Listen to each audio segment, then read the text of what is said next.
Oi, gente, aqui quem fala é a Bianca, monitora de vocês de nutrologia. Eu sou do S7, né, da FAMED, e aqui eu vim revisar 2 aulinhas do módulo, e esse material é todo baseado nas aulas do professor Paulo Vasconcelos, certo? Eu não venho trazendo novas abordagens, digamos assim, conteúdos a mais, a minha visão sobre o tema, os meus conhecimentos sobre o tema. O meu foco aqui é realmente fazer uma revisão para a prova de vocês. Então, me baseei nas aulas do professor que estão disponíveis no site. Tanto que eu vou mais pontuar com vocês os tópicos principais, certo? Não vou estar dando uma aula novamente, até porque a aula já está no site. Não vejo sentido de eu estar repetindo as mesmas coisas que o professor repetiu, digamos assim, toda aquela explicação, certo? O foco aqui é mais de revisão mesmo. Então, vamos lá. Qualquer dúvida que vocês tenham sobre isso daqui, né, vocês podem me mandar mensagem, certo? Pelo WhatsApp, Instagram, enfim, qualquer coisa. Vamos lá. O primeiro tema que a gente vai falar é suplementação oral na saúde e no esporte, certo? Antes de tudo, né, para a gente falar sobre suplementação, a gente tem que saber o que é esse tal do suplemento. Então, o suplemento alimentar vai ser um produto de ingestão oral, ou seja, o paciente, né, a pessoa vai ingerir, e o foco dele, né, o objetivo dele é justamente suplementar a alimentação desse indivíduo. É importante saber que eles colocam isso acima de 3 anos de idade, certo? E o que é que pode ser um suplemento? Nutrientes, substâncias bioativas, enzimas, probióticos, essas coisas podem ser isoladas, podem ser combinadas, enfim, né? As formas de apresentação são diversas. Isso deve ser mensurável, né? E diferente de alimento convencional. Então, a apresentação dela não vai ser como um alimento, vai ser em cápsula, pastilha, comprimido, pílula, solução, tablete, enfim. Por exemplo, como assim não pode ser alimento? Se eu vou suplementar cafeína, eu vou tomar aquela cafeína em cápsulas, eu não vou estar tomando café, certo? Eu não vou estar tomando o alimento mesmo. Se eu for procurar um ômega 3, ômega 6, eu não vou estar ingerindo alimentos que tenham isso. Eu vou estar suplementando com cápsulas, com outras formas, certo? E o que é que não é suplemento? Produtos que têm finalidade terapêutica, medicamentosa, ou seja, basicamente remédio, né? Aquelas coisas que vão curar a doença propriamente dita.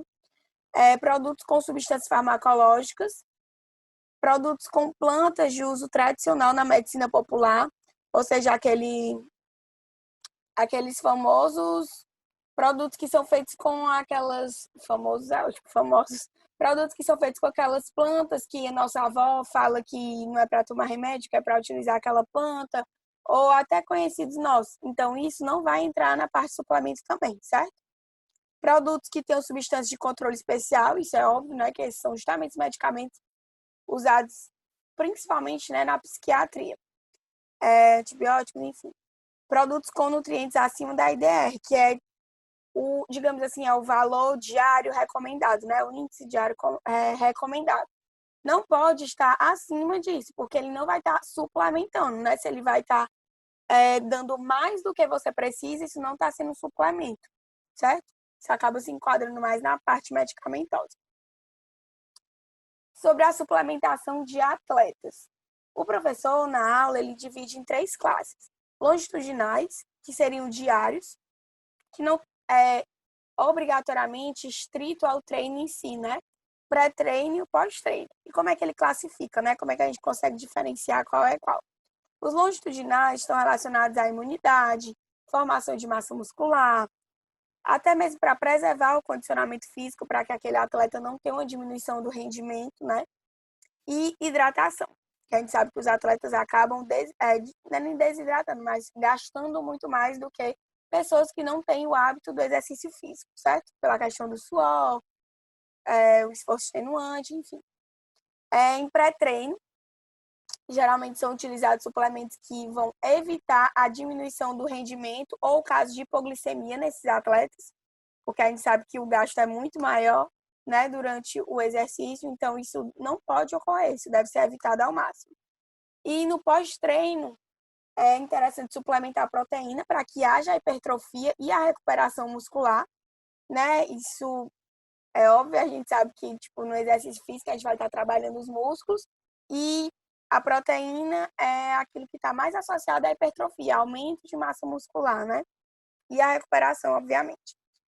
E também é interessante suplementar carboidratos para promover a ressíntese de glicogênio, para que a gente esteja sempre produzindo, para não ter que buscar em outras rotas alternativas do nosso organismo, digamos assim. Como foi mais ou menos que o professor dividiu na aula? Nos longitudinais, que são aqueles diários, ele utilizou cafeína, ômega 6 e ômega 3. Ômega 3, mais para o fim da aula, ele comentou sobre perspectivas futuras de algumas coisas, né? E no ômega 3 ele falou sobre ter muitos estudos. Já existem alguns estudos que isso está concluído, né? Em parte, outros que estão tentando estudar ainda mais o potencial do ômega 3. Mas ele está muito relacionado à diminuição de resposta inflamatória, está inflamatório, né? Desculpa. Triglicerídeos, consequentemente, né? E melhorando também a condição cardiovascular e até a própria cognição. Ou seja, o ômega 3 relacionado a inúmeros benefícios, né? Questão de inflamação, obesidade que está no meio disso, condição cardiovascular e até mesmo a cognição. Em pré-treino, ele fala sobre maltodextrina, carboidrato, certo? É açúcar. Cafeína, pela questão de ser estimulante. A creatina, que está com asterisco, porque não obrigatoriamente ela precisa ser utilizada no pré-treino, né? Eu vou falar um pouco mais à frente da creatina. Minerais, para que não tenha nenhuma desordem hidroeletrolítica, né? Para que os minerais estejam sempre sendo repostos. Carboidratos de maior complexidade também. E no pós-treino, proteínas em pó de uma forma geral, né? Pode ser whey protein, caseína, albumina, enfim. Carboidratos, minerais e vitaminas também de uma forma geral. As proteínas são muito faladas como pós-treino, justamente por essa questão que eu falei no slide anterior, de promover hipertrofia e recuperação muscular, certo? Por isso que tem muita gente que, tipo, o whey é um suplemento de proteína que você pode tomar a qualquer hora, né, basicamente. Mas tem muita gente que prefere deixar o whey para depois do treino para ter meio que aquela proteína garantida, entendeu? É uma coisa prática. Você pode usar em receitas, você pode tomar só com água, só com leite, pode misturar com a fruta, enfim, né? Tem inúmeros sabores de whey. Vamos lá. Aí, sobre alguns tipos de suplementos, né, que utilizados para atletas. Suplemento hidroeletrolítico, ou seja, de águas e de minerais. Eles vão justamente auxiliar na hidratação, porque a gente libera água e minerais no nosso suor, né? Tanto que o nosso suor é salgado e tudo mais. Tem um pouco de açúcar também, né, nesses suplementos, pela questão do próprio gosto, como também para estar repondo açúcar. Atletas de Ironman, por exemplo, que são aqueles que têm um esforço mais extenuante ainda do que qualquer outra atividade física, né? Essas questões de maratona e tudo, eles também utilizam umas cápsulas de sais para estar repondo todos esses minerais que são gastos, né, no suor deles. E aí, como exemplo, eu coloquei aqui o Gatorade, né, que são aquelas bebidas isotônicas, que tem vários sabores, enfim, Gatorade, Powerade, whatever. Água de coco, coloquei aqui para ter cuidado. O professor falou na aula dele que a água de coco deve ter muito cuidado em climas secos, né? Porque pode acabar se tornando, na verdade, uma bebida hiperosmolar. E, no caso, você vai estar piorando a questão da hidratação desse atleta. Então, a água de coco, meio que assim, no nosso clichê, né? Não é nem clichê, desculpa. Digamos assim, na situação leiga, a gente se fala muito de água de coco para hidratar, quando a pessoa está com algum problema intestinal e tudo mais, né? Mas tem que ter cuidado isso em relação a atletas, por exemplo, porque não só atletas, né? Mas de uma forma geral, pode acabar piorando o nível de hidratação da pessoa que consome. Suplemento energético. Tudo aquilo que vai promover energia, né? Basicamente, em suma, seriam os carboidratos, né? Assim, de forma mais prática. Com a função de complementar necessidades energéticas, principalmente no pré-treino. E aí existe a questão da maltodextrina, barras de cereais, o próprio carboidrato em gel. Esses carboidratos em gel, por exemplo, são utilizados por pessoas que fazem atividade física durante muito, muito tempo, né? Tipo assim, muito, como é que fala? Muito prolongado o tempo de treino da pessoa para que não ocorra, digamos assim, um déficit de glicogênio no organismo dessa pessoa. Então, justamente, atletas de maratona, pessoas que estão há muito tempo assim, já treinando, às vezes utilizam esses carboidratos em gel para fazer uma reposição rápida desses carboidratos, digamos assim. Suplemento proteico, para complementar as necessidades proteicas da dieta. Ele é muito utilizado no pós-treino, como eu tinha explicado para vocês, por essa questão da recuperação, da hipertrofia. Exemplos: whey protein, BCAA, que seria a leucina, isoleucina e a valina, né? Que o professor menciona na aula, que é uma opção para atletas e sarcopênicos, principalmente. E essa questão do BCAA são aminoácidos de cadeia ramificada, então eles não vão passar pelo fígado, eles irão direto para o músculo.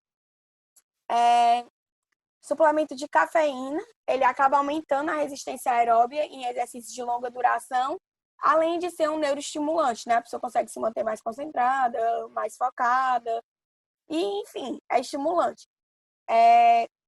Você pode tomar o seu café, mas você também pode optar por cápsulas de cafeína, por exemplo. Eu não me dou muito bem com o café em si, tanto, sei lá, pelo gosto, como às vezes não me cai muito bem. Então, eu tomo a cafeína em cápsula. Inclusive, eu tomo essa. Eu botei a foto dessa daí, porque é a que eu tomo. Mas, enfim, eu gosto de tomar, tipo, às vezes, um dia que eu acordo mais cansada. Às vezes não é nem pra treinar, mas acordo mais cansada, vai ter aula o dia todo, eu tomo uma cápsula de cafeína. E às vezes eu tô indo treinar, não tô tão animada, eu tomo uma cápsula de cafeína, como as pessoas geralmente tomam café, né? Que eu disse pra vocês. Eu tomar o café, não é um suplemento, porque é o alimento da forma, digamos assim, natural dele. Mas já quando é em cápsula, já é de uma forma mais isolada, digamos assim, já passa a ser suplemento. Suplemento de creatina. O foco de tomar creatina, né, é de complementar estoques endógenos de creatina. Porque na nossa alimentação normal, a gente não consegue, digamos assim, bater essa, não é nem meta, mas essa conta não bate, entendeu? Com os nossos estoques endógenos. Somente com a alimentação. Só esclarecendo uma coisa, né?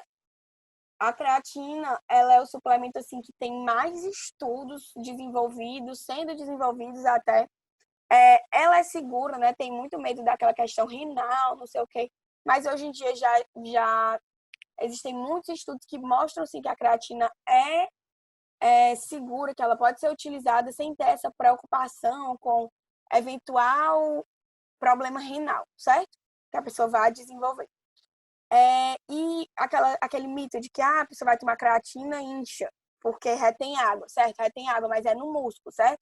A retenção hídrica, né, da creatina, ela é intramuscular. Ela não vai se dar ao longo do corpo. Por exemplo, a pessoa não vai ficar com um bucho porque ela está tomando creatina, certo? E aí a creatina vai promover o quê? Justamente aumento de força, ganho de massa magra, melhor recuperação muscular, entre outras coisas. Suplemento vitamínico. Pode ser por vitaminas isoladas, vitaminas associadas entre si. Por exemplo, tem gente que suplementa só a vitamina C, só a vitamina D. Vitamina D é muito suplementada, né? Muitas pessoas apresentam deficiência de vitamina D e o médico acaba pedindo para essa pessoa suplementar. Podem ser associados entre si, como tem aquela, sei lá, de A a Z, não sei o que, né? Aqueles suplementos assim que vêm várias vitaminas juntas. Enfim, isso vai depender da condição do paciente, do que o médico orienta ele e tudo. Pode vir junto com minerais também associados. E é importante lembrar que não pode passar do IDR, né? Que é aquele valor recomendado. Se passar do IDR, passa a ser medicamento, deixa de ser um suplemento, ok? Lembrar que a vitamina B12, ela é muito importante de ser, acho que eu coloco mais à frente, mas enfim, de ser suplementada em pessoas que optam pelo veganismo, né? Por ser vegetariana, vegana, enfim, porque a vitamina B12, ela é da carne, certo? Então, veganos, vegetarianos, eles têm que buscar suplementar a vitamina B12. Suplemento para substituição parcial de refeições. Seriam para complementar refeições em algumas situações em que tem um acesso restrito a alimentos. Por exemplo, pacientes que estão em dieta integral, certo?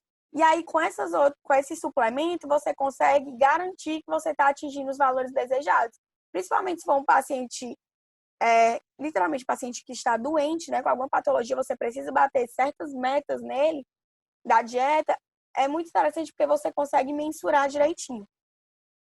E as shakes aqui, não é aqueles shakes da Herbalife, são tipo esses shakes aqui, tipo desse da Ensure aqui, e esse outro aqui que tem até no vídeo que a gente vai liberar para vocês, de sondagem de alimentação, NutriInteral. Substâncias bioativas, são substâncias que elas têm ação antioxidante, que vão evitar justamente aquela ação de radicais livres. E aí entra carotenoides, licopenos, ômega 9, flavonoides, polifenóis, enfim. Normalmente a gente encontra essas substâncias em frutas, só que frutas, verduras, legumes, né? Só que aqui se é suplemento, significa que não está falando da fruta, estamos falando disso de forma isolada, certo? Probióticos, o que é que são esses probióticos que a gente escuta tanto falar? São micro-organismos vivos, certo? Que eles são capazes de melhorar o equilíbrio da nossa microbiota intestinal. Obviamente, ele vai trazer efeitos benéficos à nossa saúde. Por exemplo, leites fermentados, existe probiótico em cápsula, inclusive é um valor bem elevado os probióticos em cápsula, assim, se você for comprar em loja de suplemento. E qual a diferença entre esses tais e simbióticos? Aqui o leite fermentado, eu adorei essa figurinha. Enfim, né? O que seriam os pré-bióticos?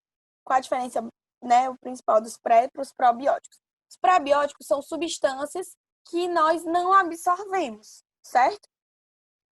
Que o nosso corpo por si só não absorve. Por exemplo, fibras, né? A gente sabe que a gente tem alguns organismos para poder digerir essa fibra, porque a gente mesmo não digere fibra.